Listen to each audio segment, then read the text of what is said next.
82강 공부하겠습니다. 폴 틸리히의 그리스도 교사 상사 공부 92번째입니다. 404쪽 3번 존 칼빈입니다. 앞에서 우리들은 종교개혁자들의 신학이라고 하는 제6장에 여러 학자들을 좀 다뤘습니다. 주로 루터죠. 주로가 아니라 다 루터인가요? 루터를 중심으로 한 다른 학자들도 나오긴 하죠.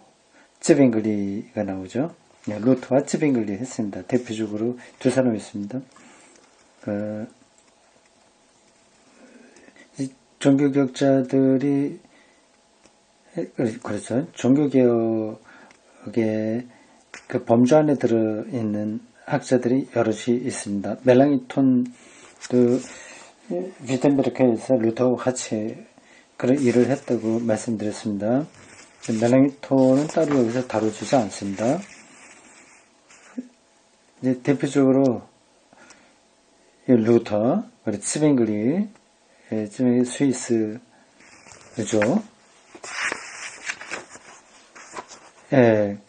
그리고 이제 세 번째로 존 칼빈입니다.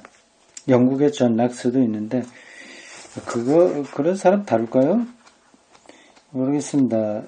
틸리가 그 사람 다룰지 안 다룰지 모르겠습니다. 쭉 가볼까요? 그거 다루지는 않습니다. 세 사람은 다루네요.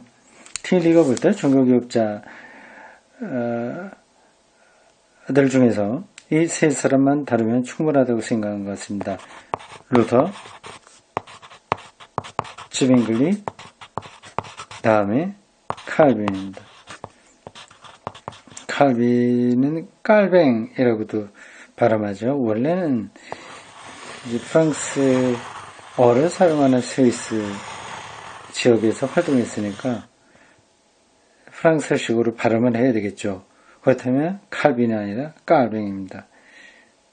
우리나라의 기독교 신학이 다 영어로 소개됐기 때문에 보통은 칼빈이라고 발음을 하죠. 여기 책에도 칼빈이라고 되어 있으니까 그대로 따라가겠습니다. 칼빈의 신론 첫 번째 항목입니다.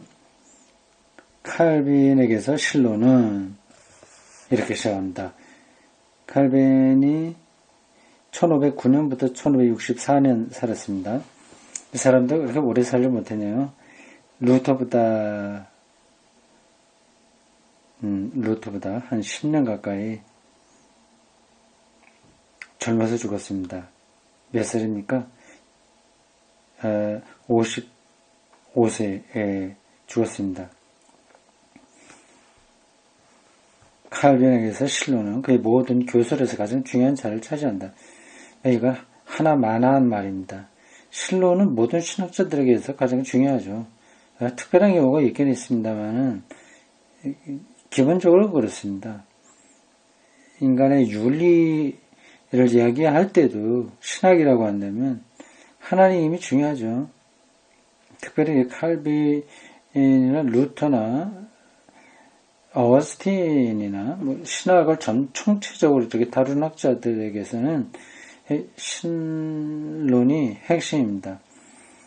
예정교리가 그 사상의 중심이라고 주장하는 사람도 있지만 보통 칼빈 얘기할 때 이중예정을 얘기하죠.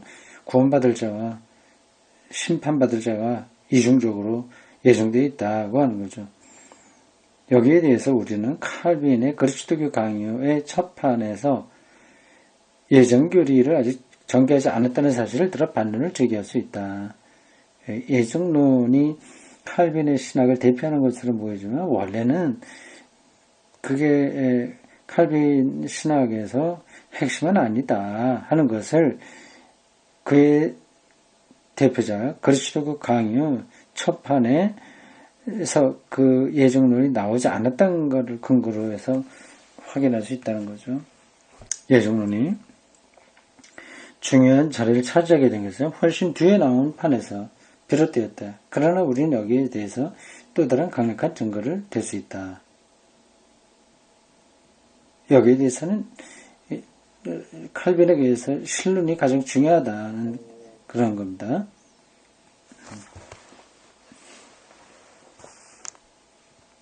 다음, 신론은 모든 신학에서 언제나 가장 중심에 서 있다.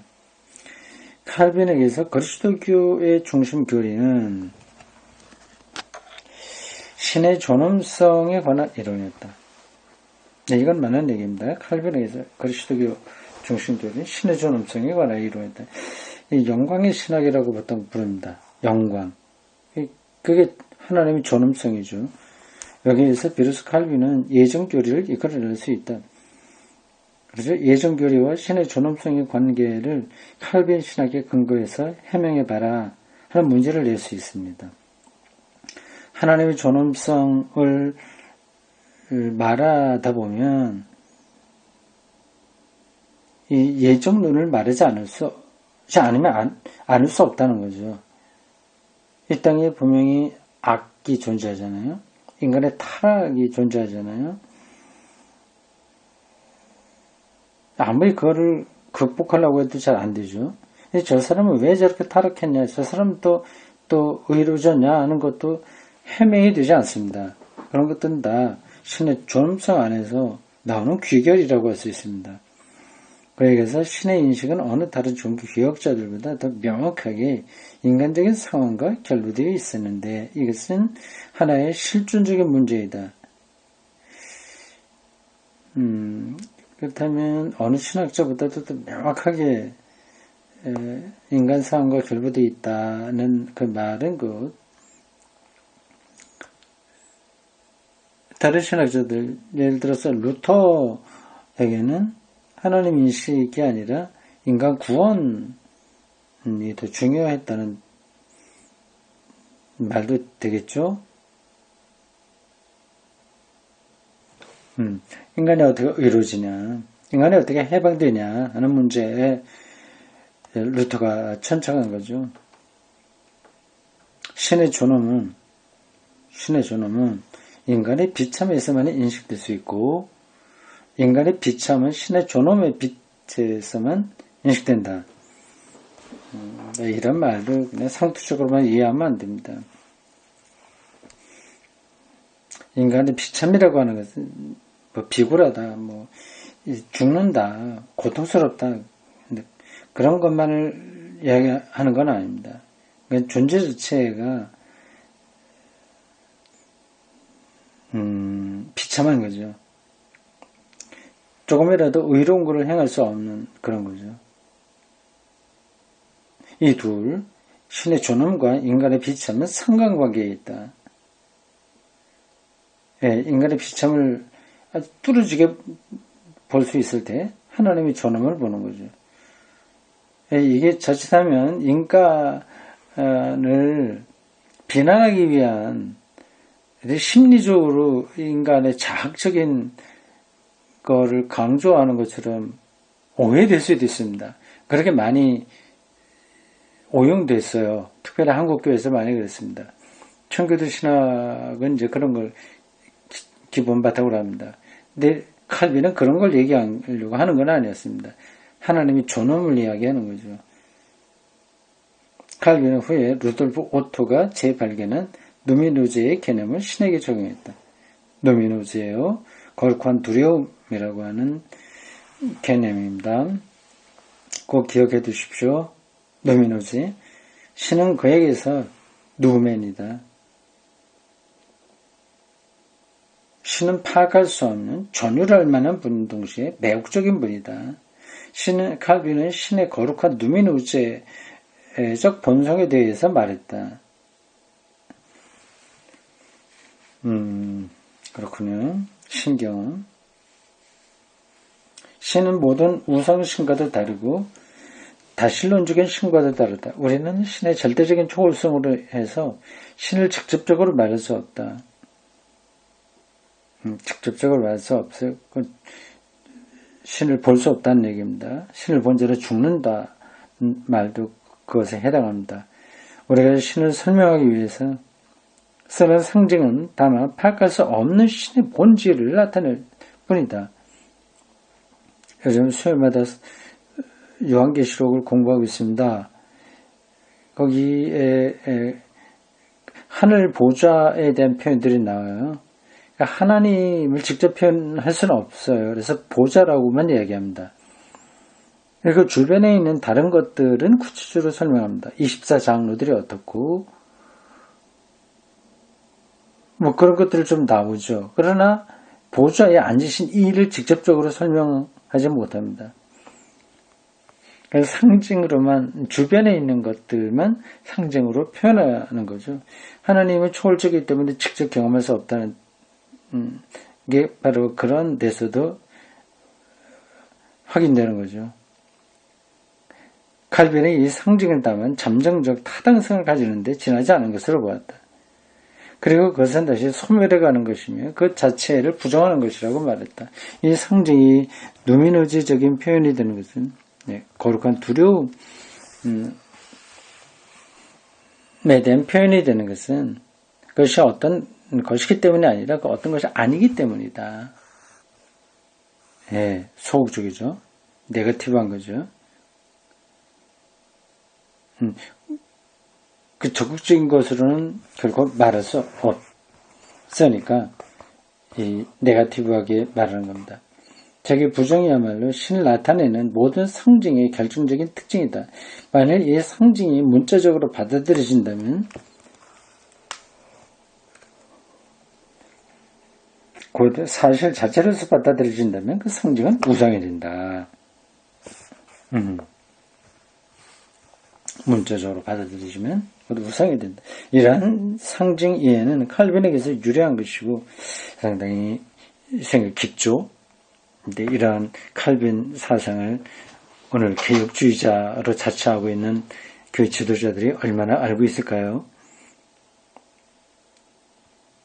이러한 상징 이해는 칼빈에게서 유래한 것이고 거짓 디오니시우스와 같은 신비주의 신학에서 유래하지 않는다는 것은 중요한 일이다.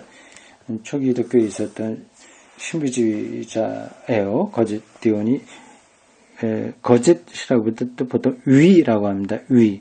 뭐 거짓이라고 하는 뜻도 거기에 담겨있죠. 위 디오니시우스 같은 신비주의 신학이라는 사람들의 신비주의 신학에서 유래하는 게 아니다.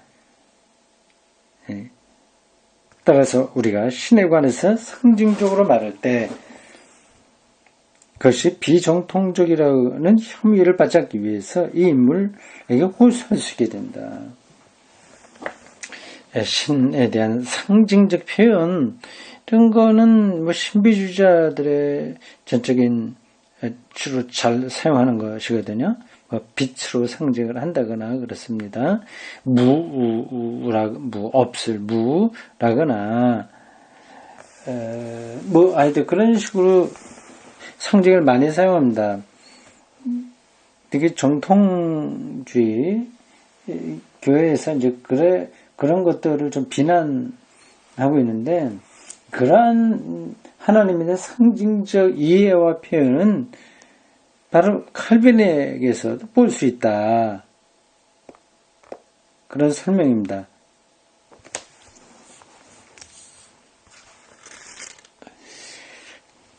상징의 진리성,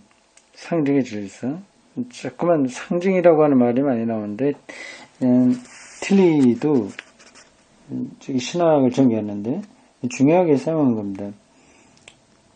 하나님은 직접적으로 우리가 말할 수 없기 때문에 상징으로만 말한다는 거죠. 상징의 진리성은 상징이 정신을 스스로 초월하게 한다는 점에 있다. 사람들의 혼이 감탄한 나머지 마음을 빼앗겨서 신중인 것을 모든 것을 여기에서 가장 잘 엿볼 수 있도록 만들어졌다. 신론은 결코 이론적 관찰의 문제가 될 수 없다.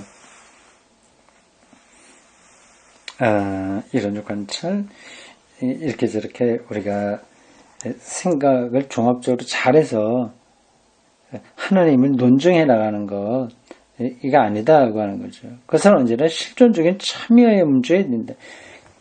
쉽게 말하자면 경험이 있어야 되니까 믿음의 경험 말이죠. 이건 논리적으로 해결할 수 있는 게 아니기 때문에 그렇습니다. 칼바르트가 즐겨 인용한 말 곧 신은 하늘에 있고 너는 땅에 있다는 이 성구는 칼빈에 의해서 가끔 인용되기도 하고 해설되기도 한 것이다. 이 칼바르트가 인용한 말인데 이거는 칼빈의 말을 칼바르트가 인용했다고 하는 거예요. 아니면 루터가 한 말을 칼바르트도 인용을 했는데 또 이게 칼빈에 의해서도 인용된 거다. 그런 뜻일까요? 이 문장만 놓고 본다면 아주 명확하지는 않습니다. 근데 루터가 이렇게 말하다고 제가 생각이 돼요. 제가 어디서 비슷한 걸 읽기도 했고,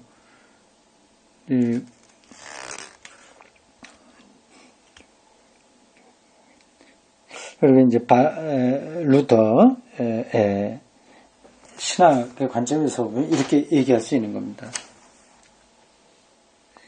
이건 신은 초월이고 인간은 유한하다는 그 얘기입니다. 그러니까 우리가 넘을 수 없는 한계가 있기 때문에 아무리 머리를 굴려도 그냥 안 된다. 하나님을 이론적으로 논리적으로 해명할 수 있는 게 아니다. 그런 거죠.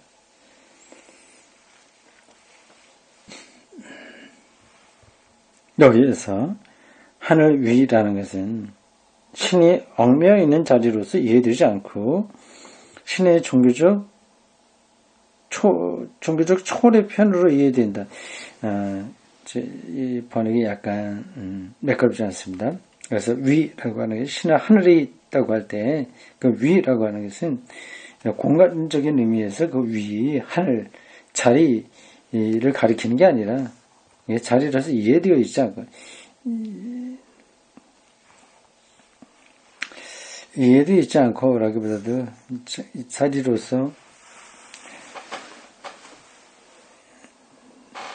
자리로서 보면 안 되고 이렇게 하면 되겠습니다. 종교적 초월을 가리킨다. 칼빈은 신의 절대적 초월성을 주장했기 때문에 우상에 대한 예배가 있다고 생각된다면 그것이 어디에 있든지 그는 그것과 싸웠다. 하나님을 바르게 예배하지 않는다면 그리고 신이 아닌 것을 숭배하는 건 우상 숭배니까요. 그건 이제 투쟁의 대상이 되는 거죠. 어떤 정치적인 위인이나 장군이나 이런 사람들을 신처럼 섬긴다면 그게 이제 우상이 되는 겁니다. 돈이 그런 대상이 될 수도 있는 거고요. 결국 그것은 인간의 영혼을 파괴하기 때문에 우상인 겁니다. 우상에 대한 두려움으로 하여 그런 종교사에 대해서 관심을 가지지 않게 되었다. 이런 말만 보면 그 맥락적으로 이해하기가 쉽지 않죠. 우상에 대한 두려움으로 하여 종교사에 대해서 관심을 가지 않게 돼. 지나갑시다. 그는 모든 종교의 역사요. 종교사를 일반적으로 우상에 대한 예배의 실증으로 보았기 때문이다.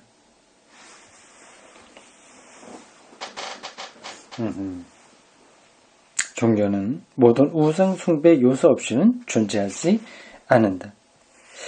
일리가 있죠. 어떤 형태를 만들어야 되니까요.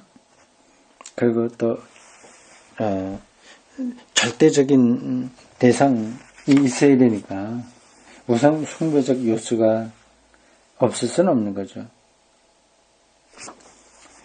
그러니까 그거를 극복해 보려고 했었던 겁니다. 로마 가톨릭 교회에는 우상 숭배적 그런 요소가 많이 있었죠.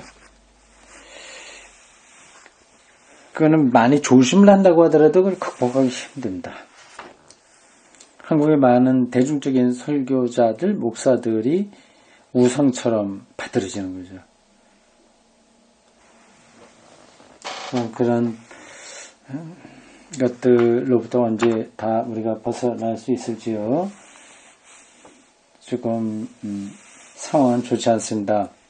우상 숭배적인 요소가 하나도 없는 교회는 물론 없죠. 그러나 차이가 있는 겁니다. 어느 경계를 넘게 되면 부정적인 그런 쪽으로만 작용하게 되는 거죠. 인간의 재능은 말하자면 우상이 항구적인 제조 공장이다. 똑똑하게 잘하고 하면은 숭배 대상이 될 수밖에 없다는 말입니다. 따라서 그리스도인과 신학자는 끊임없이 경계에서 우상 숭배의 경향이 신에 대한 그들의 관계를 압도하지 않도록 막아내지 않으면 안 된다. 그건 완전히 떨쳐버릴 수는 없어요. 그게 늘 교회 안에 머물러 있습니다. 그러나 거기에 압도당하지 않도록 그를 비판하고 이렇게 방어해 내린다는 거죠. 그러므로 루터는 교회 안에 있는 화상에 반대해서 화상이에요. 그림들입니다. 근데 루터는 이것까지는 그냥 그대로 받아들였는 그런 입장이었죠. 우리 감각을 전적으로 초월해 있는 신으로부터 헤어지게 하는 일체의 것에 대항해서 싸웠다. 이것이 칼빈주의적 교회의 성스러운 맛이 없고 공허함이 있는 이유다.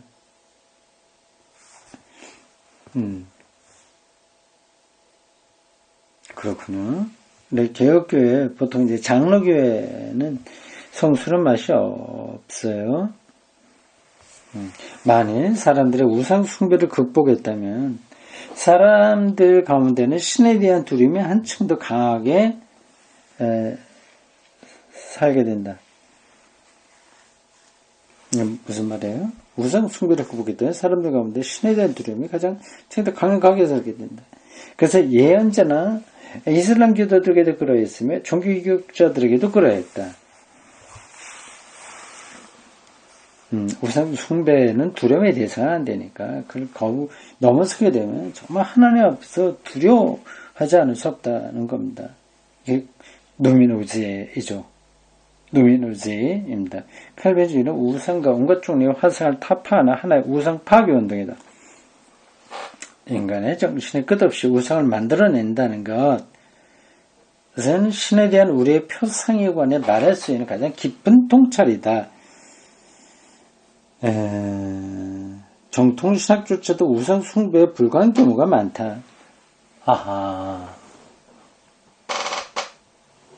어떤 것을 절대화하는 거. 이게 우상 숭배죠.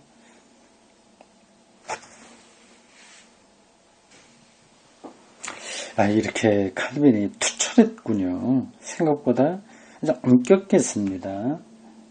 네. 이제 그런 것들이 어떤 건지를 잘 알아야 되는데, 이제 지금 칼빈의 후예라고 하는 사람들도 칼빈 신학을 실은 모른 채 칼빈을 이용하는 거죠. 목회를 잘하게 하기 위한 하나의 도구로 칼빈을 이용하는 거죠. 우리는 신의 존엄성을 맨 앞에 나왔던 이야기 다시 반복됩니다. 존엄성이에요. 영광 신학이라고도 불러도 됩니다. 신의 존엄성을 인간의 비극에서만 이해할 수 있지만 마찬가지로 우리는 인간의 비참을 신의 존엄성의 빛에서만 볼 수 있다. 앞에서 나온 이야기입니다. 인간의 비참을 신의 존엄성의 빛에서 볼 수 있다. 그러니까 얼굴에 어떤 사람이 얼룩이 많이 묻었다고 합시다. 이게 어두운 데 있으면 얼룩이 잘 드러나지 않습니다. 환한 데 나와야만 되죠. 환한 데 점점 화나는데 나올수록 그의 얼룩은 더 분명하게 드러나는 겁니다. 그러니까 하나님의 영광이 빛 안에서 인간이 얼마나 비참한지를 알게 되는 거죠. 그래서 칼빈은 인간 상황을 루터보다도 더 비극적으로, 더 부정적으로 기술한다. 루터보다도 더 극단적으로 인간 상황을 파악하고 있습니다. 우리는 아무것도 못한다, 죄인이다, 이렇게 강조된다는 거죠. 우리는 모두 나면서부터 위선의 경향을 띠고 있으며 그 때문에 그 대신에 의의 공헌한 현상이 어느 정도만 있어도 그것을 만족해버린다.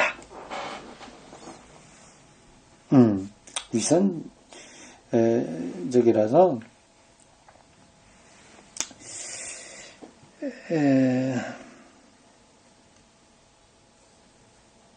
이 번역이 좀 매끄럽지 않네요. 그 때문에 그것 대신에 의의 공헌한 현상이 어느 정도만 있어도 그것을 만족해버린다. 넘어갑시다. 이것이 우리의 죄다. 이것이 우리의 죄다. 인간은 자신의 현실을 견뎌내지 못한다. 그렇죠? 아무리 잘 먹고 잘 살아도 못 견뎌내요. 인간은 자신에 대해서 비현실적이다.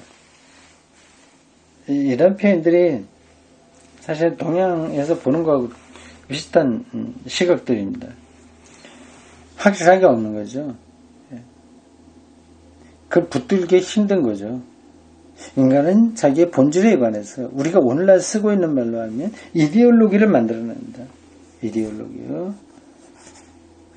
저도 설교할 때 이런 부분들을 상당히 강조하는 편입니다. 일상이 소중하지만 소중할수록 그것은 더 소중하게 여기고 거기에 매달리면 매달릴수록 일상은 더 파괴된다. 그런 입장이죠.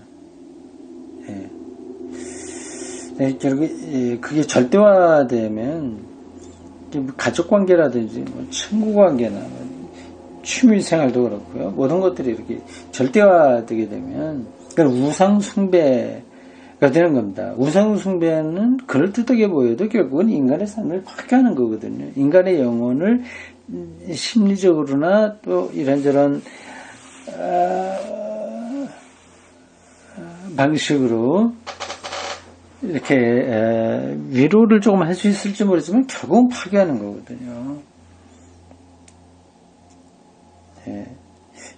지금 텔리가 칼빈을 설명을 하면서 우리에게 칼빈만이 아니라 모든 기독교 신학자들의 그 신학적인 연구를 통해서 내려온 기독교 신앙의 핵심을 알려주고 있네요. 이런 게 이제 책 읽기의 기쁨이라고 할 수 있습니다. 이것은 인간 상황에 대한 철저한 공격이다. 그렇지만 그것은 신의 존엄성이 사생에 대항한다. 신의 존엄성 안에서 비춰지는 거다. 이렇게 존엄성을 경험하게 되면 그렇게 비참한 상황에 떨어져도 사실 절망하는 게 아니죠. 칼빈에 따르면 사랑의 신은 선택받은 사람에게만 자기를 계시한다. 선택받지 못한 사람은 처음부터 신의 사랑 밖에 놓여있다.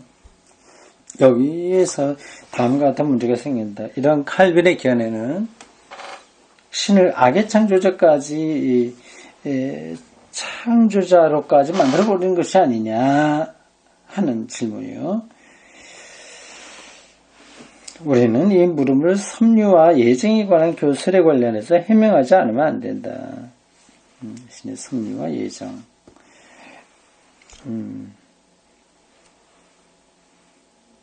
네, 재밌습니다. 오늘 여기까지 하겠습니다.